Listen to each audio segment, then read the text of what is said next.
দেখো তাহলে আজকে আমাদের চ্যাপ্টার কি? তাপ।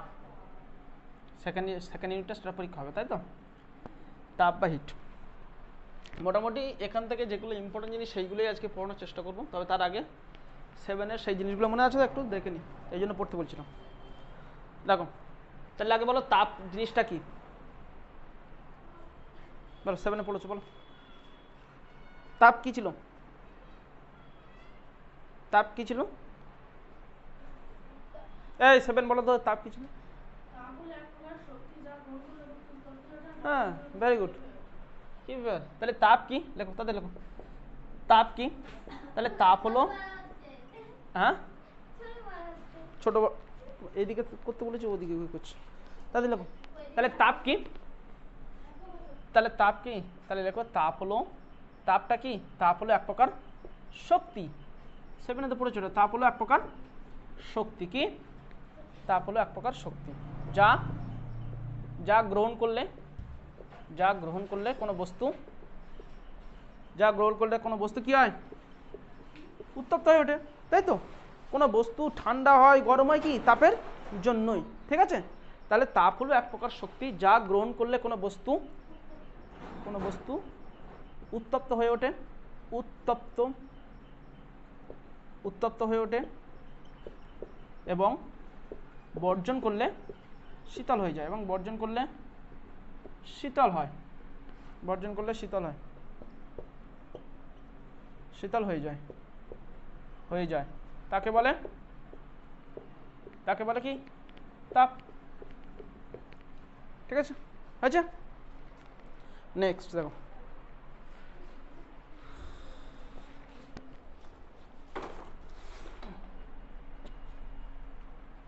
হাত স্পিড চালাতে হবে। এত স্লো কেন? তাতে না দেখা যাচ্ছে না কেন? দেখা যায় না তবে? এই দেখা যাচ্ছে না, হয়েছে? মুছে দিই তাতে না, এত দেরি করলে হবে না। তাহলে চাপটা শেষ করতে ঘন্টা 5 লাগবে। তাদের দেখো, তাদের না। আরে তাপ কাকে বলে তোমাদের দেবে না কোনোদিন, এটা 7-এর জিনিস, চ্যাপ্টারের ইন্ট্রোডাকশন হিসেবে তাই লেখালাম। হয়েছে? দেখো এবার,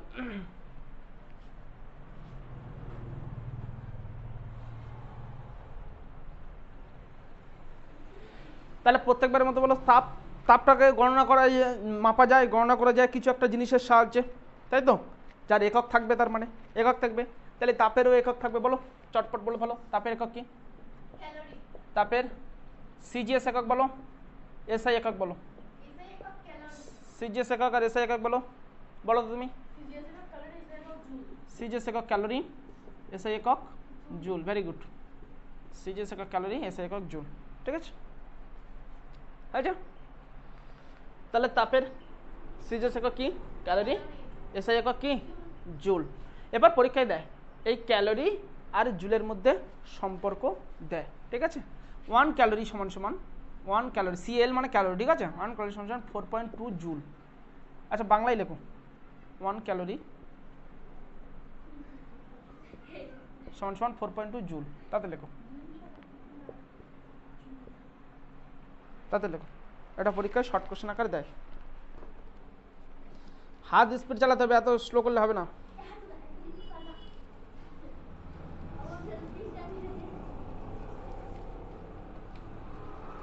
হয়েছে? দেখো এবার,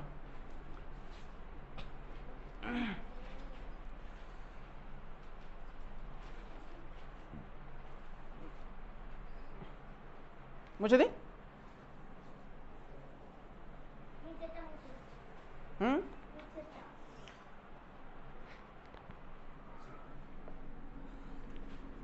দেখো,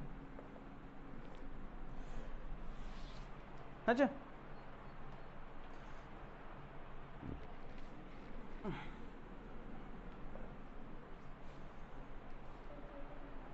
কি হয়নি? আরে এটা কি 1 ঘন্টা ধরে লেখে নাকি? কি লেখা ছিল? 1 ক্যালোরি লেখা হয়ে গেছে? 4.2 জুল, এখন ক্যালোরি সমান 4.2 জুল হয়েছে। দেখো এবার, তাহলে আমরা এই যে তাপ তাপ পড়ছি, এখন এই তাপ জিনিসটা এবার এবার ভালো করে শোনো, খুব ইম্পর্টেন্ট কোশ্চেন, পরীক্ষায় দেয়। তাপ, তাহলে এই 1 ক্যালোরি সমান 4.2 জুল, এটা এমসিকিউ আকারে অনেক সময় দেয়। এবার দেখো এই যে তাপ, তাপ তাপটা কি? হিট। হিট হিট ধরতে পারো বা কিউ যা কিছু ধরো, আমরা আচ্ছা হিটই ধরি। এইচ এই সমান সমান এমএসটি, কি এমএসটি, ঠিক আছে? এই সমান সমান এমএসটি বা কিউ সমান সমান এমএসটি, এখানে অনেকে কিউ লেখে, এমএসটি জায়গায় এম কে লেখে, অনেকে অনেকে এরকম লেখে, কিউ সমান সমান এম কেটি, তুমি লিখতে পারো, কোনো অসুবিধা নেই, ঠিক আছে? যে কোনো জায়গায় লিখতে পারো, একই জিনিস, জিনিসটা হলো একই। দেখো হিটটা কি? এটা হলো তাপ, তাপ লেখো, যা কিছু লেখো না, তাপ। তাপ সমান সমান কি? ভর, ভর ইন্টু এসটা কি? আপেক্ষিক তাপ, আপেক্ষিক তাপ, আপেক্ষিক তাপ, আর টিটা কি? উষ্ণতা, ঠিক আছে? টিটা কি? উষ্ণতা, ওকে? আচ্ছা, কোনো বস্তু ভর বলতে আমরা বুঝি, জিনিসটা জানি। আপেক্ষিক তাপ জিনিসটা কি? দেখো কোনো বস্তুর উষ্ণতা 1 ডিগ্রি সেন্টিগ্রেড বাড়াতে যতটা তাপ লাগে তাকে বলা হচ্ছে তার আপেক্ষিক তাপ, ঠিক আছে? আপেক্ষিক তাপ তার মানে সেই বস্তুর উপাদানের কথা এখানে বলছে, ঠিক আছে? বস্তুর উপাদান, উপাদানের কথা বলছে। তাহলে আপেক্ষিক তাপটা লিখে রাখো তো, মানে ভুলে যাবে ফের। আপেক্ষিক তাপ, আপেক্ষিক তাপ কি জিনিসটা? কোনো পদার্থের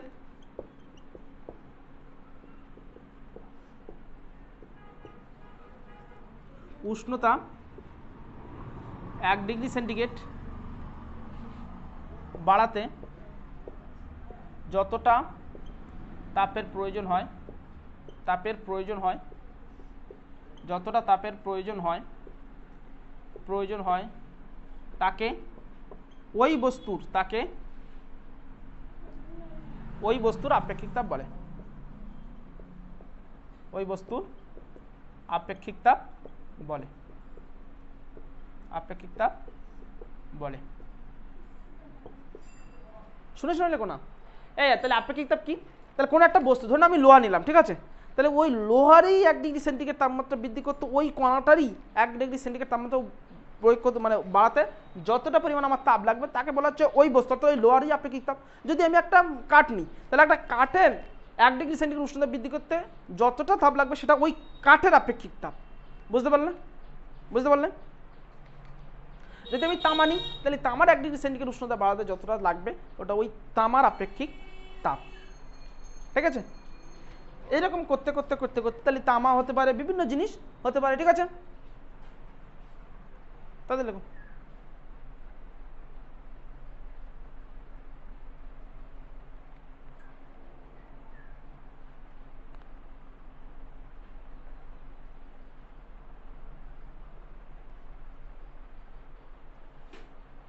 আচ্ছা, এই তো বিরাট স্লো চলছে রে। এই এই কি কি হচ্ছে? এই নিচে ফেলে লেখো, এই নিচে নিচে ফেলে, নিচে ফেলে হবে, নিচে ফেলে লেখো, ওখানে ওখানে লেখো। এদিকে সরে যাও, সব হেলান দিয়ে বসে আছে, বাবু লোক সব এদিকে। এত হাত স্লো চলছে এদের, হয়েছে? হয়েছে? দেখো এই শামিম, কি ব্যাপার, হচ্ছে না? হয় না? দেখো তাহলে, তাহলে আপেক্ষিক তাপ হলো, ওকে? এরপর দেখো, মুছে দিই। তাহলে তাহলে বিভিন্ন পদার্থের আপেক্ষিক তাপ বিভিন্ন হতে পারে, ঠিক আছে? মুছে দিলাম। এবার দেখো, তাহলে এবার এই বস্তুর, তাহলে পরীক্ষায় ঘুরিয়ে কোশ্চেন দিতে আমাকে, তাহলে তাহলে তাপ সমান কি? কোনো বস্তুর ভর ইন্টু আপেক্ষিক তাপ ইন্টু উষ্ণতা, ঠিক আছে? তাহলে আমি এখান থেকে, আমার পরীক্ষা অনেক অঙ্ক দেয়, অনেক সময় অঙ্ক দেয়, অঙ্ক অঙ্ক দিতে পারে। ধরো কোনো একটা বস্তুর বলে দিল যে তার ভর, কোনোটা বললে হয়তো এদিকে দেখো, কোনোটা হয়তো বলে দিল যে 100 গ্রাম ভরের কোনো বস্তুর ধরো একটা আপেক্ষিক তাপ বলে দিল যে যে 5 ক্যালোরি পার গ্রাম ডিগ্রি সেন্টিগ্রেড, এর আপেক্ষিক তাপ বলে দিল, আর এর উষ্ণতা হচ্ছে বলে দিল একটা ধরনের যে 5 ডিগ্রি সেন্টিগ্রেড উষ্ণতা বাড়াতে কতটা তাপের প্রয়োজন হবে, ঠিক আছে? তাহলে আমি এখান থেকে এইগুলো বসে সিম্পল গুণ করে দিলে তাপ পেয়ে যাবো। যদিও আমি এই ম্যাথস, এই অঙ্ক দেয় পরীক্ষা অনেক সময়, এই অঙ্ক আমি করে দেবো, শেষের দিকে করে দিচ্ছি। দেখো তাহলে এই যে তাপ, তাহলে তাপের নির্ভরশীলতা কার কার হবে? তাহলে তাপ কার কার উপর নির্ভরশীলতা হবে বলুন? তাপের নির্ভরশীলতা, তাপের নির্ভরশীলতা কার কার উপর হবে বলে? তাপ কার কার উপর নির্ভর করে? ভরের উপর, বস্তুর ভরের উপর নির্ভর করে, তাই তো? তাহলে 1 নম্বর তাপ তিনটা বস্তুর উপর নির্ভর করে, কি বস্তুর ভর, কার উপর নির্ভর করে বস্তুর ভর, আর কার উপর নির্ভর করে আপেক্ষিক তাপ। আপেক্ষিক তাপটা কি বস্তুর উপাদান। আমি কি বললাম যে প্রত্যেকটা বস্তুর আপেক্ষিক তাপ আলাদা আলাদা হয়, বস্তুর প্রত্যেক উপাদানের আলাদা আলাদা হয়। যেমন কাঠের আপেক্ষিক 1 ডিগ্রি সেন্টিগ্রেড বাড়াতে যতটা তাপ লাভ হয় সেটা কাঠের আপেক্ষিক তাপ, আর লোয়ার 1 ডিগ্রি সেন্টিগ্রেড উষ্ণতা বাড়াতে যতটা তাপ প্রয়োজন সেটা লোয়ার আপেক্ষিক তাপ। তাহলে প্রত্যেকটা উপাদান আলাদা, তার মানে বস্তুর উপাদান, তার মানে বস্তুর উপাদানের উপর নির্ভর করছে, তার মানে তাপ বস্তুর উপাদানের উপর নির্ভর করছে, বস্তুর উপাদানের উপর নির্ভর করছে। আর কার কার উপর নির্ভর করছে বলো, উষ্ণতার উপর নির্ভর করছে। ভেরি গুড, তাহলে দেখুন তাহলে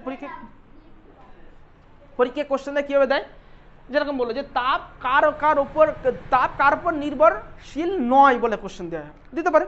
তাহলে এরকম হয়তো তিনটা দেবে, বস্তু ভর, বস্তুর উপাদান, উষ্ণতা, আরেকটা এখানে দিয়ে দিল, যেখানে একটা দিয়ে দেবে যে হয়তো ভরবেগ দিয়ে দেবে, তখন তোমাকে অ্যান্সার মারতে হবে কি ভরবেগ, কারণ ওটার উপর তাপের নির্ভরশীল নয় কোশ্চেন দিয়েছো। ঠিক আছে, হয়েছে, হয়ে গেছে এগুলো।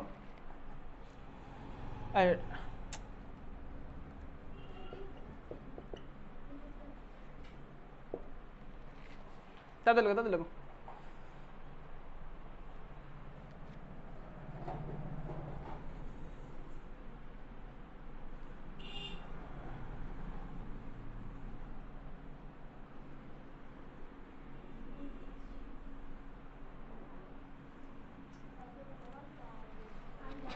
দেখো এবার এদিকে দেখো, তাহলে এবার দেখো তাপটা কি, এই তাপটাকে এই যে কিউ আমি লিখছি বা এই এইচ লিখছি, এই সমান সমান ধরো এই যে এম এস টি লিখলাম না, তাহলে কি এই এইচটা প্রপোর্শনাল টু এম, অর্থাৎ এম যদি বাড়ে এইচ বাড়বে, এইচ প্রপোর্শনাল টু কি এস, এইচ প্রপোর্শনাল টু টি।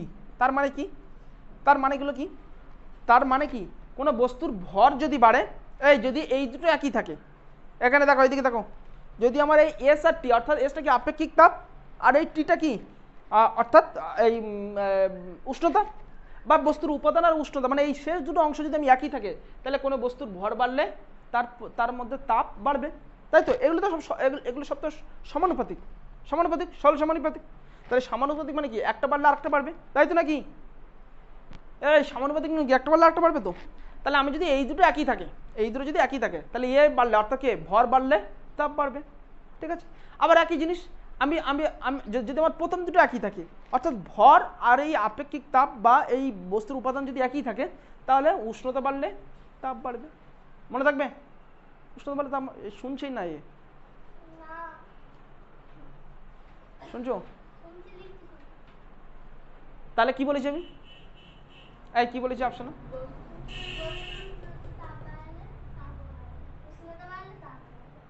আর কি বলেছি? হ্যাঁ ওটা একটা বলেছি, আর কি বলেছি?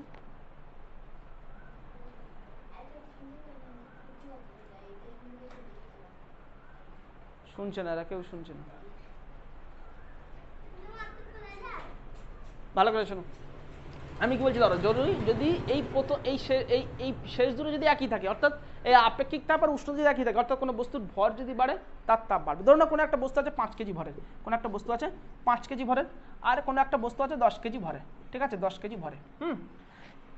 এই আপেক্ষিক তাপ অর্থাৎ মানে উপাদান একই নিতে হবে যদি এই দুটো একই থাকে, অর্থাৎ এটা ধরো না লোহা, এটাও যদি লোহা হয়, এটাও লোহা, আর এর উষ্ণতা যদি 5 ডিগ্রি সেন্টিগ্রেড রাখা হয়, এর উষ্ণতা যদি 5 ডিগ্রি সেন্টিগ্রেড রাখা, মানে অর্থাৎ এই একই উপাদান এবং একই উষ্ণতা যদি থাকে, তাহলে যার ভর বাড়বে তাহলে তাপ কার মধ্যে বেশি থাকবে, যার ভর বাড়বে তার মধ্যে তাপ বেশি থাকবে, অর্থাৎ তাপ কে বেশি থাকবে, এর মধ্যে তাপ বেশি থাকবে। ঠিক আছে, এটাই বলে দিয়েছি। আবার ধরো না এই দুটো একই আছে, তাহলে অর্থাৎ কোনো বস্তু ধরে নাও যে 5 কিলো, দুটোই 5 কেজি ভরের ওজন, দুটোই 5 কেজি ভরের ওজনের দুটো কোনো বস্তু, ঠিক আছে, আর এর দুটোই লোহার জিনিস, দুটোই লোহার জিনিস, ঠিক আছে, একই জিনিস হতে পারে, বা দুটোই তামার জিনিস হতে পারে, বা দুটোই নিকেলের জিনিস হতে পারে, বা দুটোই কাঠের জিনিস হতে পারে, যা আমরা একই জিনিস নিচ্ছি। তার মানে এই দুটো যদি একই থাকে, তাহলে যার উষ্ণতা বেশি থাকবে, যার উষ্ণতা বেশি থাকবে এর মধ্যে তার তাপ বেশি হবে। ঠিক আছে, বুঝতে পেরেছো তো? আচ্ছা ঠিক আছে, মুছে দিই।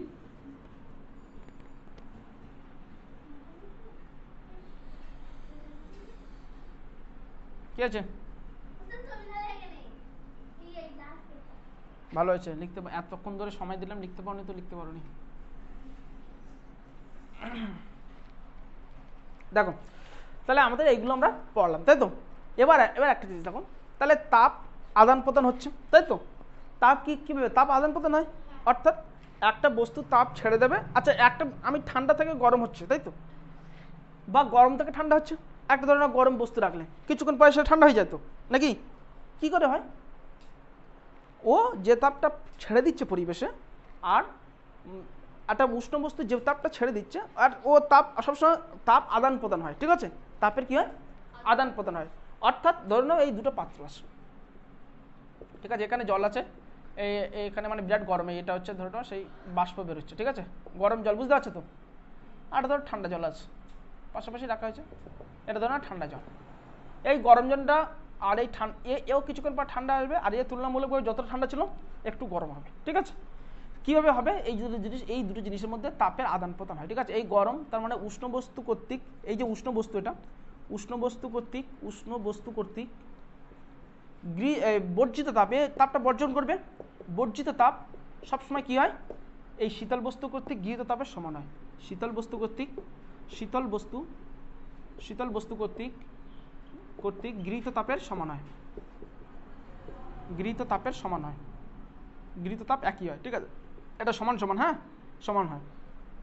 তার মানে এ যতটা তাপ দেবে এ ততটা তাপ গ্রহণ করবে। এ তাপটা দিচ্ছে বলেই এ ঠান্ডা হচ্ছে, এ তাপটা দিচ্ছে বলেই এ ঠান্ডা হচ্ছে। কিন্তু আর সেই একই এ তাপ নিচ্ছে বলে এ কিছুটা হালকা হলে গরম হয়, ঠিক আছে? এই জন্য দেখবে, ধরুন যে এই জন্য দেখবে যে কোনো একদম ঠান্ডা বরফ রাখলে কিছুক্ষণ পরে সে বরফের ঠান্ডাটা কিছুটা কমে যায় না? কিছুটা ঠান্ডা কমে যায় না?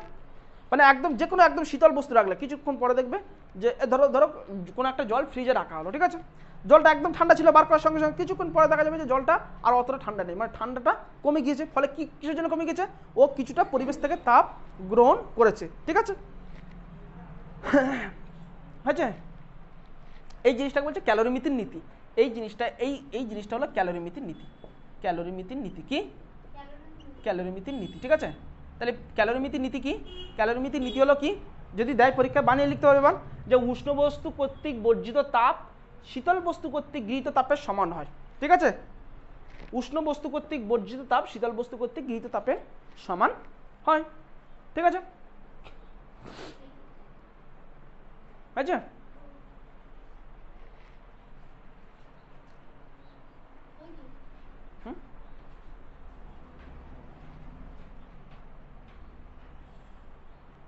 আচ্ছা, এবার দেখো, এবার ধরো না কোনো একটা বস্তু, ধরো একটা বস্তু আছে, ঠিক আছে? এই বস্তুটা ধরো না কঠিন বস্তু। কি বস্তু? কঠিন বস্তু। ধরো না এটা একটা বরফ, বরফটা কঠিন তো, নাকি? তাহলে কঠিন থেকে কিছুক্ষণ পরে তাপ দিলে এটাকে হলো তাপ, ঠিক আছে? এটা হলো তাপ, ঠিক আছে? এই তাপ কিছুক্ষণ তাপ দিলে কি হয়? আমাদের বস্তুটা কি হয়ে যায়? তরল হয়ে যায় না? হয় কি না? হয় না? তরল হয় না? তাহলে কঠিন বস্তুকে তাপ দিলে কি হয়ে যায়? তরল হয়ে যায়। আবার যদি এই ধরনের তরল বস্তু, এটা হলো পদার্থের অবস্থার পরিবর্তন হচ্ছে। আমাদের এখানে অবস্থা কয় প্রকারের থাকে পদার্থের? আমাদের অবস্থা কয় প্রকার? অবস্থা হলো 3 প্রকার। একটা হলো কঠিন, একটা হলো তরল, আর একটা হলো গ্যাসীয়। কঠিন, তরল আর গ্যাসীয়, ঠিক আছে? দেখো এটা এই ধরনের উড়ে চলে যাচ্ছে, দেখাচ্ছে, এটা হলো গ্যাসীয়, ঠিক আছে? এটা কি? গ্যাসীয়। দেখো জিনিসটা কি, দেখো তাহলে কঠিন থেকে তাপ নিলে কি হচ্ছে? তরল হচ্ছে। কঠিনকে তাপ দিলে, ধরো না কঠিনটা কি জিনিস? বরফ আছে, আমি ধরে নিলাম বরফ আছে, ঠিক আছে? বা অন্য যে কোনো জিনিসই থাকতে পারে। তাহলে আমি একে যখন তাপ দেবো তখন এ কি হচ্ছে? তরল হচ্ছে, মনে থাকবে? তাহলে তরল হচ্ছে। তাহলে এই যে জিনিসটা কঠিন থেকে, তাহলে কঠিন থেকে এই যে তরল হওয়া, এই জিনিসটাকে বলা হয় কি? এই জিনিসটাকে বলা হয় গলন। কি বলা হয়? গলন। তাহলে পরীক্ষায় কোশ্চেন দিতে পারে গলন কাকে বলে? তাহলে কঠিন থেকে তরল হওয়াকে বলা হয় গলন। এবার পরীক্ষায় দিল গলনাঙ্ক কাকে বলে? তাহলে কঠিন থেকে তাপ গ্রহণ করে তরল হওয়াকে বলা হয় গলন। তাহলে পরীক্ষা আবার দিতে পারে এই প্রসেসটাকে বলা হয় গলনাঙ্ক, অর্থাৎ যে উষ্ণতায় হচ্ছে সেই উষ্ণতাকে বলা হচ্ছে গলনাঙ্ক। তাহলে লেখো, ওপরটা মুছে দিই, লেখো গলনাঙ্ক, তার পয়েন্ট করো গলনাঙ্ক। কোনটা? এটা গ্যাসীয়, আমি মুখে বলছি তো। আচ্ছা, এরপর দেখো গলনাঙ্ক। কি বলো? গলনাঙ্ক। তাহলে কি বলবে? যে উষ্ণতায়, যে নির্দিষ্ট উষ্ণতা, আচ্ছা এরকম লেখো, চাপটা নির্দিষ্ট লেখো, নির্দিষ্ট চাপে, নির্দিষ্ট চাপে, নির্দিষ্ট চাপে যে উষ্ণতায়, যে উষ্ণতায় কোনো কঠিন বস্তু, কোনো কঠিন বস্তু, কোনো কঠিন বস্তু তাপ গ্রহণ করে, কোনো কঠিন বস্তু তাপ গ্রহণ করে শীতল হয় বা তরল হয়, তরলে পরিণত হয়, তরলে পরিণত হয়, পরিণত হয়, তাকে বলে,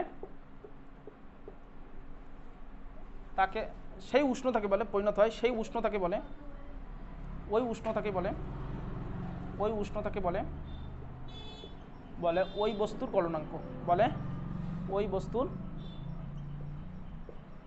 গলনাঙ্ক। এই জিনিসটা কি বুঝতে পেরেছো? আগে জিনিসটা কি বুঝতে পেরেছো? নাহলে মুখস্থ হবে না, কিন্তু যদি বুঝে যাও একবার পড়লে মুখস্থ হবে, নাহলে মুখস্থ হবে না। আমি কি বলছি, কোনো কঠিন বস্তুকে তাপ দিলে তরল হয় তো। এই তানিয়া কি ব্যাপার, এর মন সবসময় অন্যদিকে। কোনো কঠিন বস্তুকে তাপ দিলে তরল হয় তো, তরল হয়। তাহলে কি বলবে যে কোনো, তাহলে গলন জিনিসটা কি? কোনো কঠিন বস্তু তাপ গ্রহণ করে যখন তরল হচ্ছে তখন তাকে বলছে গলন। আর গলনাঙ্ক কি? যে উষ্ণতাই হচ্ছে এটা, ঠিক আছে? তাহলে কি বলবে যে নির্দিষ্ট চাপের, চাপটা নির্দিষ্ট থাকে, নির্দিষ্ট চাপে যে উষ্ণতায় কোনো কঠিন বস্তু তাপ গ্রহণ করে তরলে পরিণত হচ্ছে, যে উষ্ণতায়, ওই উষ্ণতাকে ওই বস্তুর গলনাঙ্ক বলছে। ঠিক আছে, তাতে লেখো, তাতে লেখো। হয়ে গেছে দেখা হয়েছে? দেখো হ্যাঁ, এদিকে কি আছে ওখানে? তাহলে যে উষ্ণতা তাহলে কঠিন থেকে তরল হচ্ছে তাকে আমরা কি বললাম? তাহলে গলন। যে উষ্ণতা হচ্ছে তাকে বলা হচ্ছে গলনাঙ্ক। তাহলে দেখো তাহলে এই তাপ গ্রহণ করে কঠিন থেকে তরল হচ্ছে, তো এর উল্টো ঘটনা তো হতে পারে, উল্টো ঘটনা হতে পারে না? তরল থেকে কঠিন হতে পারে না? হতে পারে তো। আমরা অনেক সময় জল নিয়ে ফ্রিজের মধ্যে রেখে দিই, বরফ হয় না? তাহলে তরল থেকে কঠিন হচ্ছে তো। তাহলে তরল থেকে কঠিন হওয়ার জন্য কি হবে? এখানে তাপ গ্রহণ করছিল আর এখানে কি করবে? তাপ ছেড়ে দেবে, মাইনাস তাপ, মানে এখান থেকে তাপ ছেড়ে দেবে, তাপ ছেড়ে দেবে। তাহলে এর উল্টো জিনিসটাকে কি বলা হচ্ছে? তাহলে তরল থেকে যখন কঠিন হচ্ছে তখন তাকে বলা হচ্ছে কঠিনী ভবন। লেখো দেখো, কঠিনী ভবন, কঠিনী ভবন। ঠিক আছে, তাহলে কঠিনী ভবন কাকে বলে? লিখে এখানে আমি শুধু এখানে লিখে দিচ্ছি কঠিনী ভবন। কঠিনী ভবন কি? কঠিন ভবন কি? তাহলে নির্দিষ্ট চাপের যে উষ্ণতায় কোনো কঠিন বস্তু নয়, কি কোনো তরল বস্তু তাপ গ্রহণ করে না বর্জন করে? তাপ বর্জন করে। গ্রহণ করলে তো কঠিন থেকে তরল হচ্ছে, তাহলে তাপ এবার ছেড়ে দেবে, তাই তো? ঠিক আছে, হ্যাঁ হ্যাঁ তোমরা লেখো না, আমি আমার এখানে লেখা আছে বলে তোমরা তো লিখবে তো। তাপ বর্জন করে, তাপ বর্জন করে কিসে পরিণত হবে? কঠিনে পরিণত হয়। কিসে পরিণত হয়? কঠিনে পরিণত হয়, কঠিনে পরিণত হয়। তাকে ওই উষ্ণতাকে ওই বস্তুর গলনাঙ্ক, ওই উষ্ণতাকে ওই বস্তুর কি বলে? কঠিনী ভবন বলে, কঠিনী ভবন বলে। আচ্ছা হ্যাঁ তাড়াতাড়ি লেখো। আচ্ছা জিনিসটা বুঝে নাও, তারপর না লিখবে। দেখো আগে জিনিসটা বুঝে নাও, আমি এই একটা জিনিস লিখে দিলাম, এবার বাকিগুলো সব এরকম বানিয়ে বানিয়ে লিখবে। দেখো তাহলে এটা হলো কঠিন ভবন হলো। তাহলে আমার এখান থেকে কঠিন থেকে তাপ নিলে, তাপ নিয়ে তরল হলে তখন তাকে বলা হচ্ছে গলনাঙ্ক। তরল থেকে তাপ বর্জন করে কঠিনে পরিণত হলে তখন তাকে বলছে কঠিনী ভবন। আচ্ছা তরল থেকে গ্যাস হতে পারে না? তরল থেকে গ্যাস হতে পারে না? আমি যদি কোনো তরলকে আমি যদি আগুনের মধ্যে দিই, যদি আমি যেখানে সেখানে যদি ফোটাতে থাকি, তার মানে দেখো না বাষ্প আকারে উড়ে চলে যাচ্ছে, দেখেছো তো? তাহলে এটা, তাহলে তরল থেকে এই যে বাষ্প আকারে চলে যাচ্ছে এটাকে বলছে স্ফুটনাঙ্ক। কি বলে? স্ফুটনাঙ্ক। কি বলে? তাহলে স্ফুটনাঙ্ক কাকে বলে? তাহলে একই জিনিস বানিয়ে বানিয়ে লিখবে। তাহলে কি বলবে? যে উষ্ণতায়, যে উষ্ণতায় কোনো তরল পদার্থ গ্যাসীয় পদার্থে পরিণত হয়, তাহলে যে উষ্ণতায় কোনো তরল পদার্থ গ্যাসীয় পদার্থ পরিণত হয় তখন তাকে বলেছে কি? স্ফুটনাঙ্ক। মনে থাকবে? স্ফুটনাঙ্ক মনে থাকবে। আর একই জিনিস দেখো, এই উল্টো জিনিস হতে পারে। তাহলে গ্যাসীয় পদার্থ থেকে তরল পদার্থে আসতে পারে। এটা তাপ, এখানে কি তাপ গ্রহণ করে হচ্ছে, তাই তো? এখানে তাপ গ্রহণ করে হচ্ছে, তাপ প্লাস, আর এখানে ধরো আমি তাপ মাইনাস দিচ্ছি, মানে তাপ বর্জন, মাইনাস মানে বর্জন বোঝাচ্ছে। ঠিক আছে, তাহলে দেখো তাহলে এখানে তাপ গ্রহণ করে, তাপ গ্রহণ করছে একটা, আরেকটা হচ্ছে তাপ বর্জন করে। তাহলে তাপ গ্রহণ করে যখন আমি তরল থেকে গ্যাসীয় হচ্ছে তখন তাকে বলা হচ্ছে কি স্ফুটনাঙ্ক, ঠিক আছে। আবার উল্টো জিনিসটা হবে, যখন গ্যাসীয় থেকে তাপ তাপ গ্রহণ করবে, অর্থাৎ মানে কোনো যখন এরকম বলবে যে যখন যখন কোনো উষ্ণতায়, এরকম বলবে যে কোনো উষ্ণতায়, যে উষ্ণতা এরকম বলবে যে উষ্ণতায় কোনো গ্যাসীয় পদার্থ তাপ বর্জন করে তরল পদার্থ পরিণত হচ্ছে তখন তাকে বলা হচ্ছে কি এই স্ফুটনাঙ্ক, তখন তাকে বলা হচ্ছে হিমাঙ্ক বা হিমানাঙ্ক। হিমাঙ্ক দেখা যাচ্ছে না, হিমাঙ্ক বা হিমানাঙ্ক, ঠিক আছে, তাকে বলছে হিমাঙ্ক বা হিমানাঙ্ক। দেখা যাচ্ছে না তো এখানে ছবি, আমি উপরের দিকে লিখে দিচ্ছি, ঠিক আছে। একে বলা হচ্ছে হিমানাঙ্ক, মনে থাকবে, লিখে নাও, এইটুকু লিখে নাও, আমি আর লেখাচ্ছি না। আরেকটা জিনিস দেখো, আচ্ছা এইটুকু আগে লিখে নাও, এইটুকু লিখে আমাকে দেখাও এক্ষুনি, দেখো তাহলে দাও। তাহলে তাহলে যে উষ্ণতায় কঠিন থেকে তরলে পরিণত হচ্ছিল তাকে বলছে গলনাঙ্ক। তাপ গ্রহণ করে তরল থেকে তাপ ছেড়ে দিয়ে যে উষ্ণতায় তরল থেকে বরফ কঠিন হচ্ছিল তখন তাকে বলছিল কঠিন ভবন। তরল থেকে যে উষ্ণতায় তাপ গ্রহণ করে তখন যাকে বলছে গ্যাসে হচ্ছে তখন তাকে বলা হচ্ছে কি স্ফুটনাঙ্ক। আর গ্যাসীয় পদার্থ তাপ বর্জন করে যে উষ্ণতায় গ্যাসীয় থেকে যে উষ্ণতায় বা তাপ বর্জন করে তরলে পরিণত হচ্ছে তখন তাকে বলা হচ্ছে কি হিমানাঙ্ক, তাই তো। আচ্ছা আচ্ছা, এবার দেখো এটা এই কি হচ্ছে, এবার দেখো তাহলে কঠিন থেকে আগে তাপ দিলে তরল হবে, তারপর তরল থেকে আবার তাপ দিলে কি হবে গ্যাসই হবে। তো এরকম তো হওয়া সম্ভব যে কঠিন থেকে ডাইরেক্ট গ্যাস হয় না, কঠিন থেকে ডাইরেক্ট গ্যাস হয় না। কোনোদিন কর্পূর দেখেছো, কর্পূর কর্পূর দেখেছো কি বলো, কর্পূরে কি হয়, কর্পূর রেখে দিলে কিছুদিন পরে আস্তে আস্তে ছোট হয়ে যায় না, তো ওটা কি আগে তরল হয় তারপর কি ছোট হয়, নাকি বাতাসে আস্তে আস্তে আস্তে উড়ে চলে যায়, তাহলে কঠিন থেকে ডাইরেক্ট কি হলো তরল হলো। তাহলে লেখো যে উষ্ণতায় তাতে লেখো যে উষ্ণতায় কোনো কঠিন পদার্থ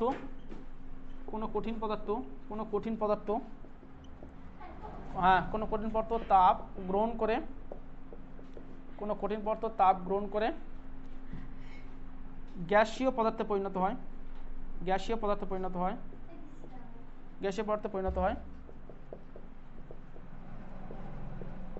তাকে বলে ঊর্ধ্বপাতন, তাকে বলে বা ওই উষ্ণতাকে বলে ঊর্ধ্বপাতন, ওই উষ্ণতাকে বলে ঊর্ধ্বপাতন, ঠিক আছে। উল্টো জিনিসটা লিখবে, উল্টো জিনিসটা কি অবক্ষেপণ, ঠিক আছে।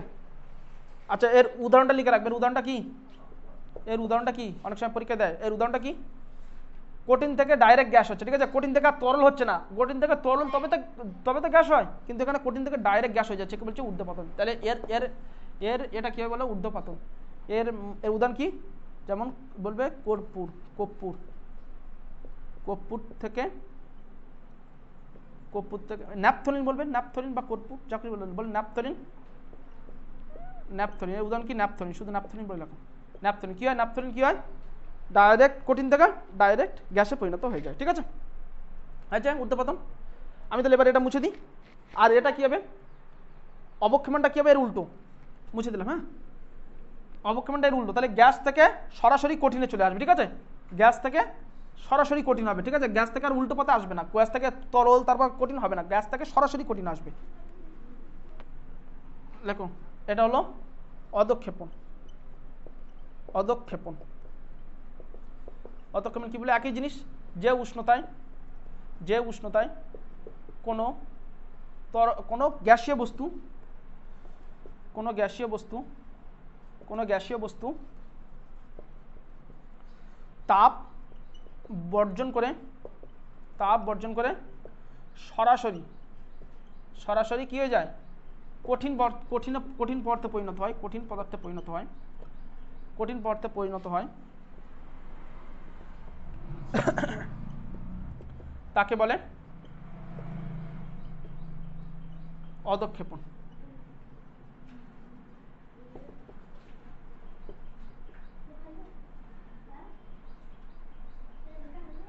ঠিক আছে, হবে এই তাহলে দেখাই, তাহলে কি হলো, যে উষ্ণতা কোনো গ্যাসীয় পদার্থ বস্তুর তাপ বর্জন করে সরাসরি কঠিন পদার্থে পরিণত হচ্ছে, ঠিক আছে? গ্যাসীয় থেকে সরাসরি কঠিন, তরল আসছে না, গ্যাসীয় থেকে তরল তারপর কঠিন হচ্ছে না, গ্যাসীয় থেকে সরাসরি কঠিনে চলে আসছে, তাকে বলা হচ্ছে অধঃক্ষেপণ।